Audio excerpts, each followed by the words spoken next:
kalau misalnya ngebahas kehilangan dan ditambah kehilangannya karena meninggal ya, aku juga nggak pernah ngebayangin bisa ada di titik ditinggal meninggal. Ujian yang Allah kasih tuh, aku rasa yang paling bikin mentok banget manusia tuh kayaknya kematian.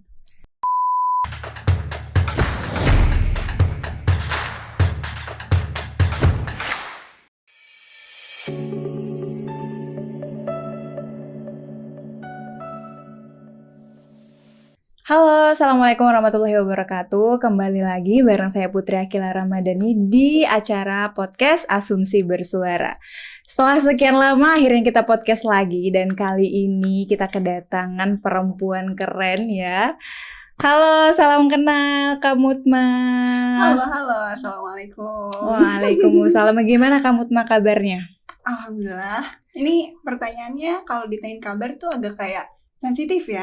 Ini beneran baik apa enggak ya? Masya Allah. Biasanya ditutupi ya kurang-kurang baiknya itu. Masya Allah. Kemarin OTW dari mana Kak Mutma? Kemarin tuh aku dari Semarang. Terus berangkat ke Bandung lusa. Habis itu langsung ke Jakarta. Masya Allah. Buat bisa ketemu. Masya Allah. Jadi teman-teman, kita tuh first time ya ketemu. Iya, dan Masya Allah kita langsung project bareng, podcast bareng. Bismillah. Insya Allah bismillah ya. Jadi hari ini kita podcast dengan bertemakan perempuan yang berdamai dengan kehilangan. Masya Allah. Berat banget ya. Oke.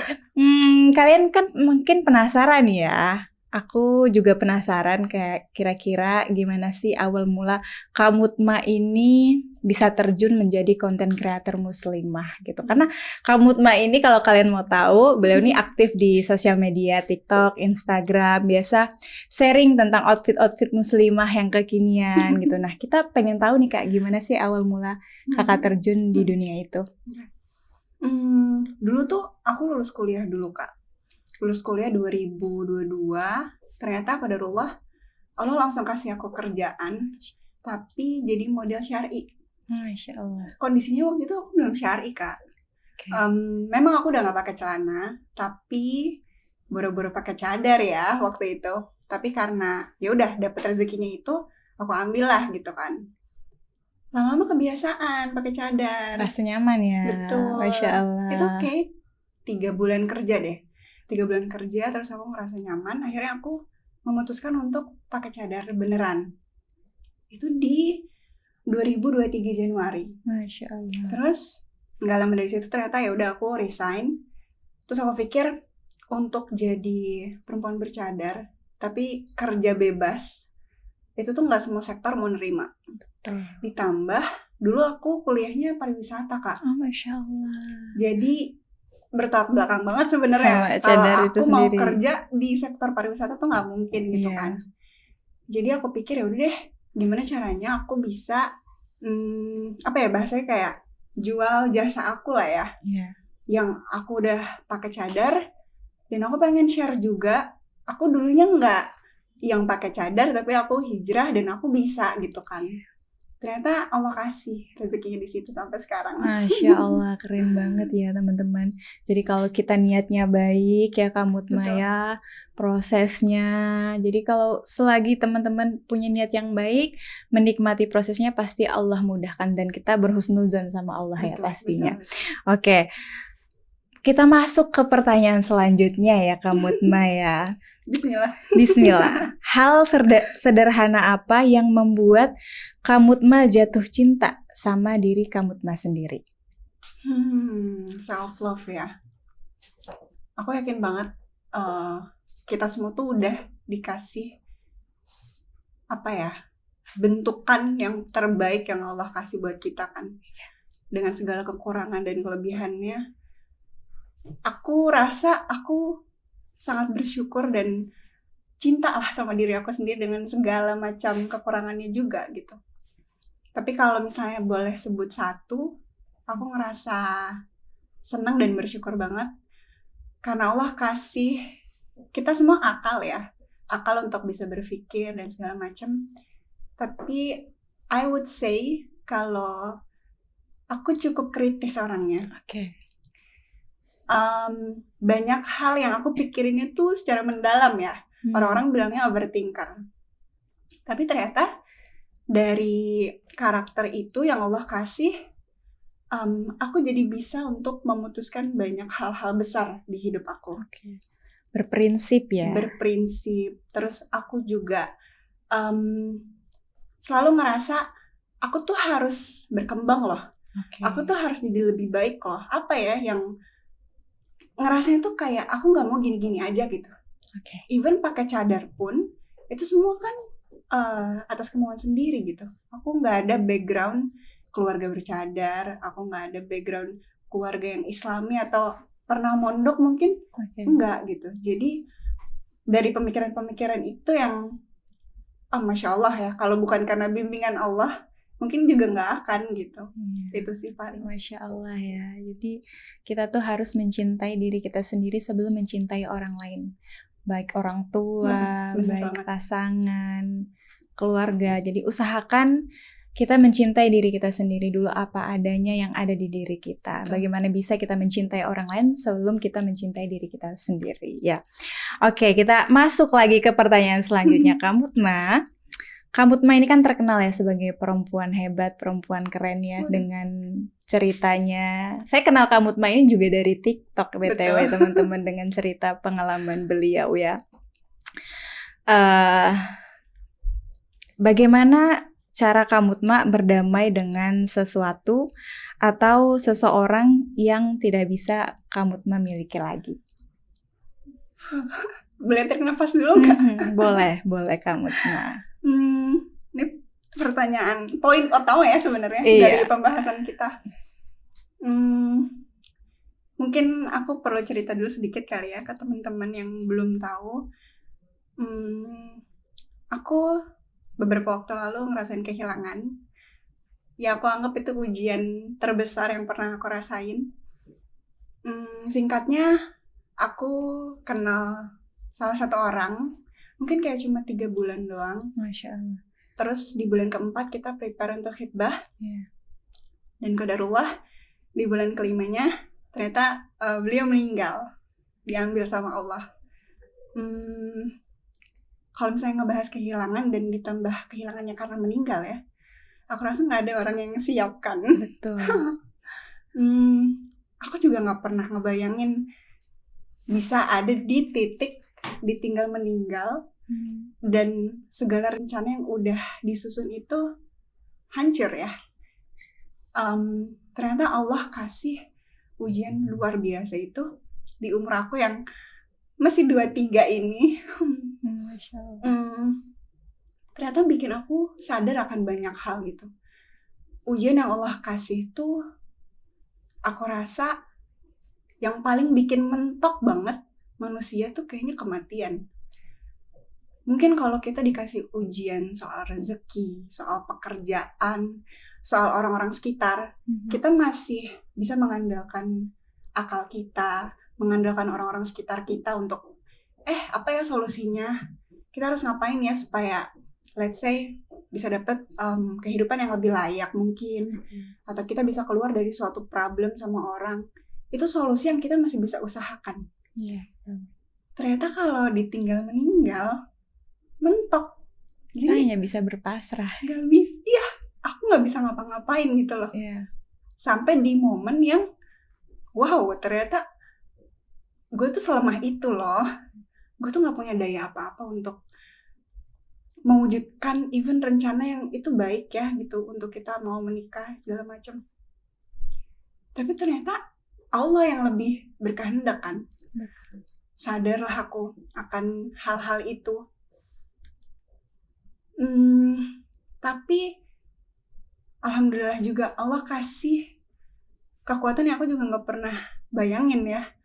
Pasti kalau teman-teman dengar cerita ini juga akan bilangnya kayak, wah kalau aku ada di posisi itu sih gak akan kuat banget gitu kan. Karena bener-bener gak kebayang gitu. Bener-bener gak kebayang. Orang tuh sampai ada yang bilang ke aku gini, ya ampun Mut, ibarat bunga mau mekar, tiba-tiba dipatahin gitu aja. Sakit ya kalau denger orang ngomong kayak gitu. Tapi ternyata itu Allah kasih kekuatan yang aku juga gak pernah sadar gitu. sampai hari ini aku bisa kembali jadi Mutma yang biasanya tuh Masya Allah banget. Kalau bukan karena Allah aku nggak bisa juga gitu kan. Tapi yang aku lakuin pada waktu itu adalah aku nggak mau memelihara rasa sedih itu. Mungkin di awal-awal pasti ya wajar nangis, sedih segala macam. Cuma ada apa ya, dorongan yang besar banget dari diri aku, yang tentu dari Allah juga, untuk nggak boleh loh kamu mau sedih-sedih kayak gitu terus tuh nggak boleh, jangan ikutin perasaan gitu lah. Manusia itu kan ada perasaannya, ada akalnya. Iya betul, apalagi kita perempuan Perempuan, ya, nah didominasi itu. oleh perasaan, Betul. dan itu tuh cukup sulit Banget. Iya, Jadi paham. di situ belajar banget untuk ngontrol itu semua. Nggak boleh aku ngebiarin perasaan aku tuh membawa diri aku gitu. Harus aku yang mengontrol perasaan aku sendiri kan. Dan lebih besar dari itu sebenarnya iman ya. Masya Allah. Aku justru jadi sadar, mau sebesar apapun masalahnya, emang solusinya cuma kembali aja. Ini mungkin terdengar kayak klise ya, tapi itu beneran terjadi. Aku tuh cari tahu Kak, dari sudut pandang Islam ya. Gimana sih ujian tuh, kok Allah tuh kasih ujian yang besar banget ya gitu. Dan aku punya background kehilangan ayah juga. Jadi selama aku hidup 23 tahun, ayah aku tuh gak ada. Karena memang meninggal juga gitu. Ternyata Allah kasih ujiannya kehilangan juga lagi gitu loh. Kalau bukan karena Allah, intinya aku gak akan bisa maju lah gitu. Aku gak akan bisa sembuh, boro-boro sembuh deh gitu kan.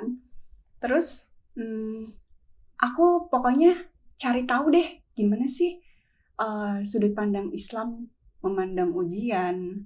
Terus aku harus apa ya ngebawa rasa sedih itu, obatnya apa ya, itu semua aku cari Kak.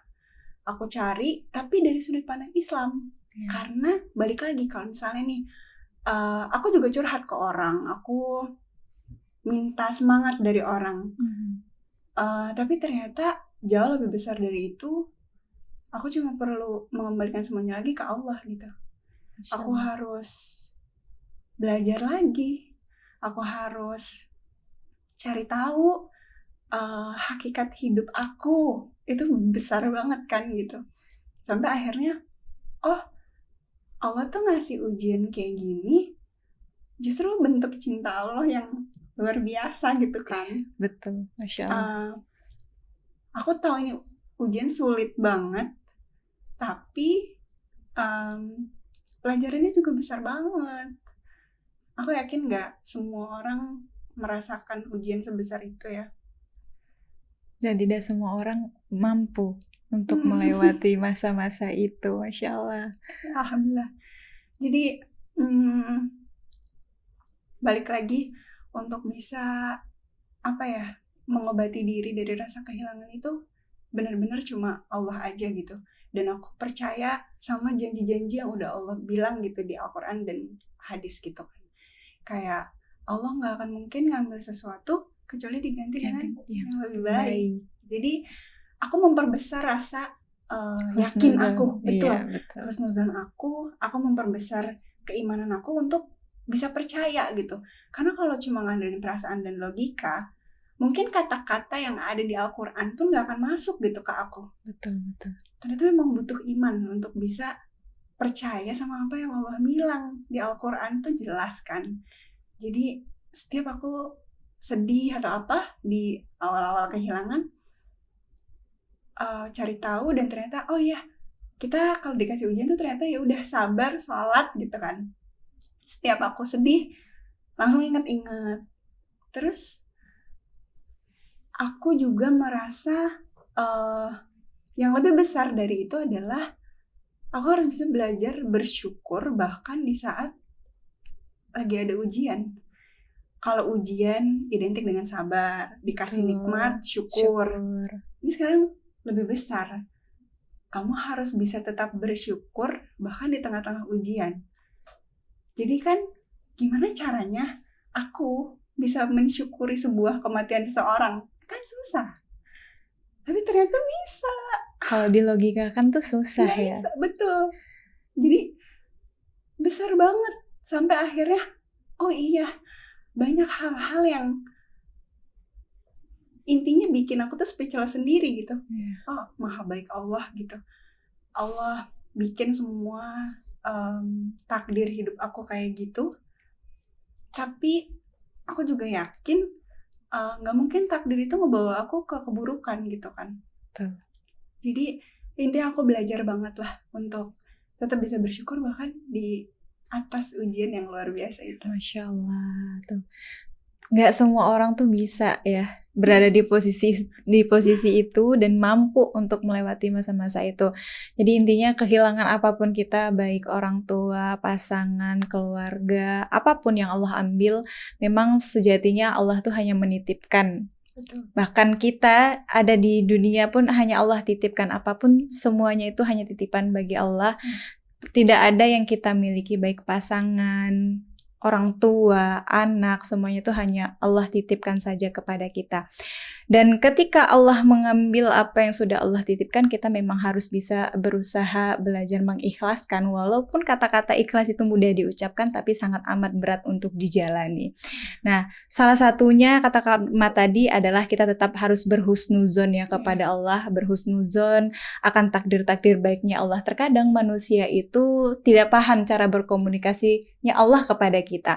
Kadangkala Allah berkomunikasi lewat ujian-ujian itu menandakan Allah tuh sayang sama kita. Tapi kita sebagai manusia, karena kita miskom gitu, akhirnya kita tuh menganggap bahwa Allah tuh nggak sayang karena memberi kita ujian-ujian tersebut. Tapi cobalah kita pelajari lagi bagaimana cara komunikasi Allah kepada kita sehingga ujian-ujian yang sudah Allah berikan kepada kita itu bisa menjadi hikmah dan pelajaran-pelajaran baik sehingga bisa mendapatkan hadiah-hadiah terbaik juga. Gitu ya teman-teman ya. Masya Allah kita belajar banyak banget dari Kak Mutma, dari cerita pengalaman Kak Mutma ya.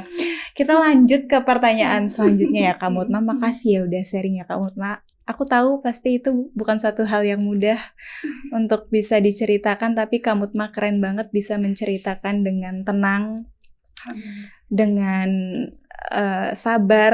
Masya Allah ya Kak Mutma ya. Terima kasih ya udah sharing pengalamannya.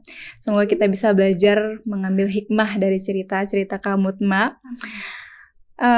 Aku mau nanya lagi nih Kak Mutma. Dari banyak pelajaran yang Kak Mutma ambil, siapa sih perempuan yang paling menginspirasi di hidup Kak Mutma? Waduh, balik lagi mungkin ini jawaban klise juga, tapi ini jujur banget dari hati paling dalam. Jawaban pasti ibu nggak sih Kak? Masya Allah. Ditambah aku ngerasa punya banyak kesamaan lah pasti ya. Bahkan dari segi hal ujian. Karena sedikit cerita, ibuku itu banyak merasakan kehilangan juga.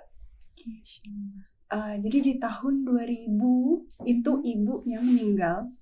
2001 suaminya meninggal, yang mana itu ayahku. 2002 anak yang meninggal. Jadi itu berturut-turut. Itu berturut-turut setiap tahun. Jadi kalau misalnya mau ngebahas tentang kuat-kuatan gitu ya, aku jadi berlinang air mata ngebayangin di posisi itu kan. Masya Allah. Jadi kalau misalnya mau ngomongin tentang kuat-kuatan gitu, ujian aku mah nggak ada apa-apanya gitu. Faktanya ya, walaupun kehilangan yang aku rasain juga sakit, tapi itu masih hitbah, belum jadi suami, belum jadi orang yang benar-benar ada di hidup aku gitu kan. Sedangkan aku, ibunya, suaminya, anaknya, itu semua 3 tahun berturut-turut. Setelah kita tumbuh dewasa kan baru ngerti ya. Ternyata ujian yang dirasain sama orang tua kita tuh jauh lebih besar dibanding yang kita rasain sekarang gitu loh. Jadi banyak belajar tentang kuat, tentang jadi perempuan yang sabar, itu dari ibu aku gitu. Kalau misalnya aku lagi sedih waktu itu ya karena kehilangan, aku kadang kayak inget deh, kamu tuh sedihnya gak seberapa loh gitu. Banyak orang yang ujiannya lebih besar, contohnya ibu kamu sendiri gitu loh.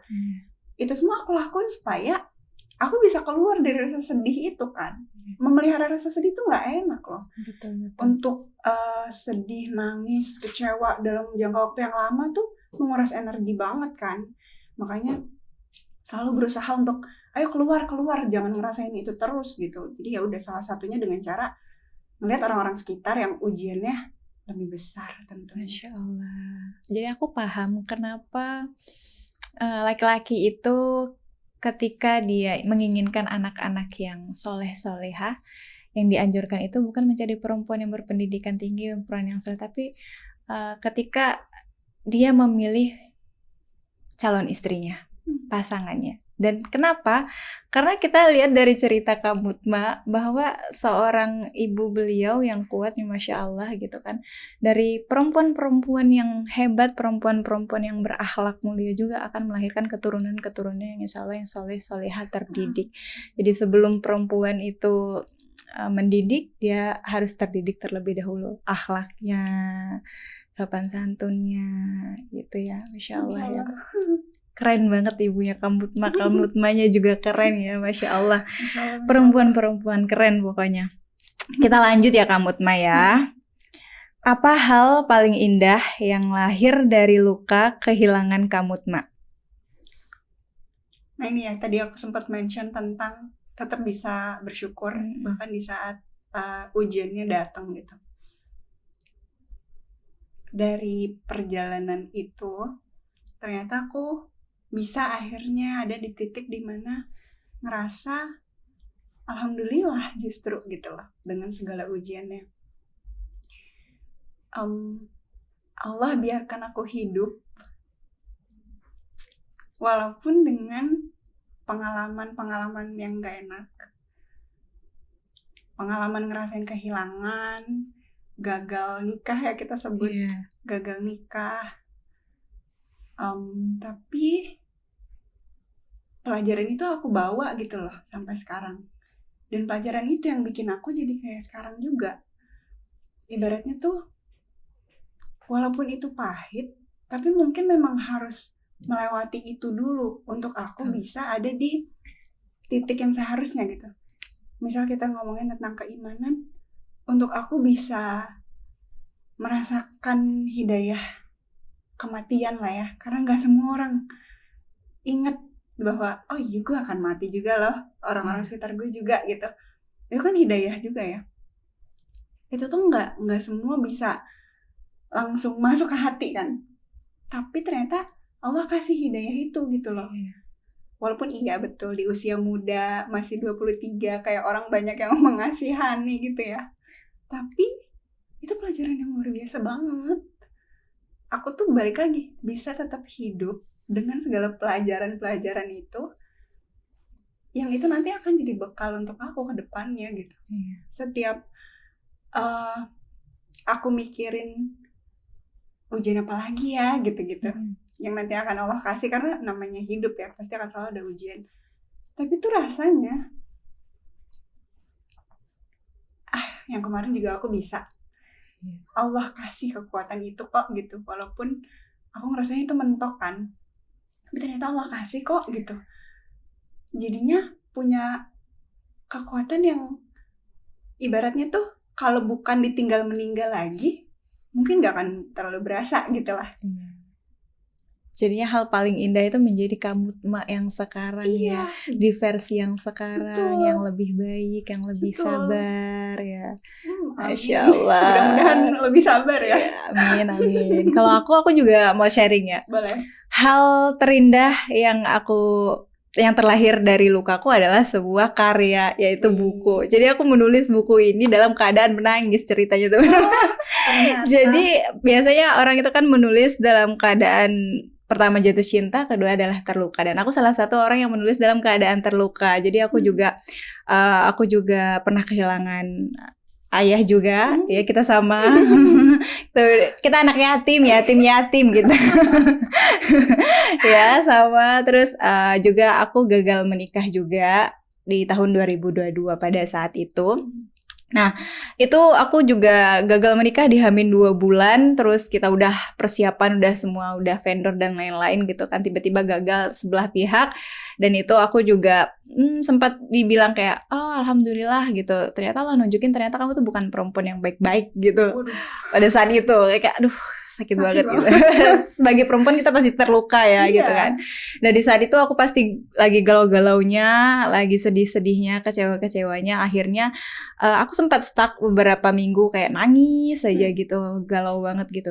Tapi sampai di mana aku nangis terus aku ngerasa capek. Kok aku Betul.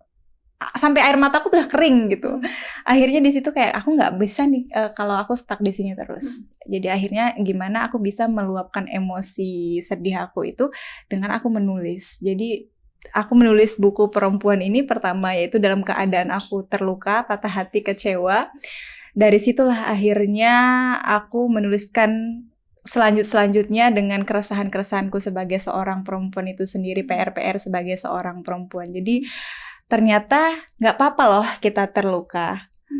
Ternyata kita bisa banyak belajar untuk menjadi lebih indah lagi dengan versi kita masing-masing dari luka itu sendiri.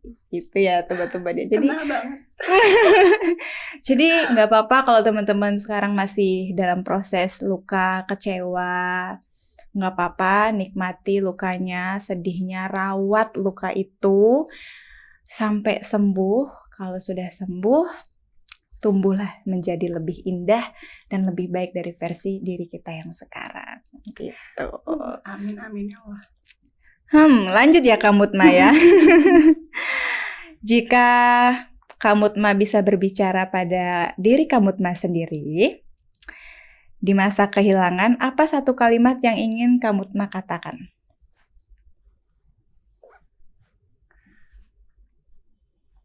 Kamu hebat banget. Memang hebat. Masya Allah. Karena namanya sedih ya pada waktu itu. Yang aku juga aduh gak mau banget merasakan itu lagi. Aku ngerasanya untuk bisa ngejalanin hari besok aja tuh kayaknya berat banget. Tapi ternyata bisa kan. Bahkan ini udah 7 bulan. Wow. Aku Hebat juga banget. gak nyangka gitu loh. Jangankan 7 bulan deh gitu. Momen-momen aku cuma nginget mati doang. Itu tuh terjadi gitu loh di awal-awal. Tapi ternyata udah bisa dilewatin. Ternyata bahkan bisa jadi, aku bisa bilang lebih apa ya, jadi diri aku yang lebih baik lah. Ada hal-hal di dalam diri aku yang dulu mungkin aku gak kayak gitu. Jadi keren. Masya Allah. Speechless. Kita semua hebat. Kita semua hebat, perempuan-perempuan hebat.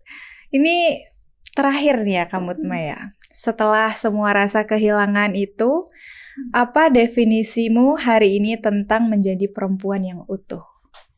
Okay. Ibarat puzzle menurut aku. Kita tuh dilahirin sebagai sosok perempuan dengan ada kodratnya ya, tentu perempuan itu seperti apa. Dalam Islam juga ada. Ibarat puzzle, nanti lama-lama akan jadi utuh, tapi lewat pembelajaran hidup. Lewat ujian yang bisa kita lewatin. Lewat rasa-rasa sedih, rasa-rasa kecewa yang bisa kita lewatin juga. Nanti lama-lama puzzle itu jadi utuh. Sama kayak kita. Semakin kita mau belajar, semakin kita mau mengembangkan diri, memperbaiki diri, lama-lama kita bisa jadi perempuan yang utuh, perempuan yang penuh dengan pembelajaran, penuh dengan karakter-karakter yang baik, karakter-karakter yang bisa bikin dia jadi perempuan luar biasa gitu. Karena nantinya perempuan ini akan jadi istri, akan jadi ibu. Itu kan perlu karakter yang luar biasa gitu. Dan itu baru bisa kita dapat ketika kita mau belajar. Betul. Insya Allah ya. Jadi intinya untuk menjadi perempuan yang utuh, yang pertama kita tuh harus belajar ya. Belajar, karena perempuan itu kata Allah, bukan perempuan aja, semua ya. Yarfa'illahu alladhina amanu minkum walladhina utul ilma darajat. Bahwa Allah akan mengangkat satu derajat bagi orang-orang yang berilmu, perempuan laki-laki. Jadi ketika kita perempuan-perempuan berilmu gitu kan, maka ketika kita berilmu kita bisa nih memiliki tujuan. Kita tahu nih, oh tujuan kita hidup di dunia tuh ini ya, karena kita berilmu gitu kan. Setelah kita berilmu, kita memiliki tujuan, ada yang namanya prinsip.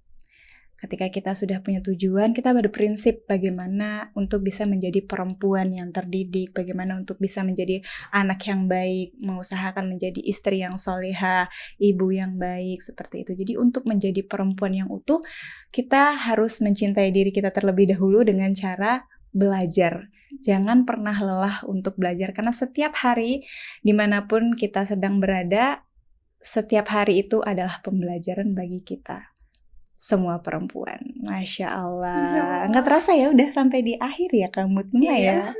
Masya Allah. Terima kasih ya Kak Mutma ya untuk Makasih waktunya. juga. Semoga podcast ini bisa lebih bermanfaat lagi, bisa diambil banyak pembelajaran dan hikmah. Baik, terima kasih teman-teman. Jangan lupa follow TikTok Asumsi Bersuara dan subscribe YouTube Asumsi Bersuara. Bye-bye. Assalamualaikum. Assalamualaikum.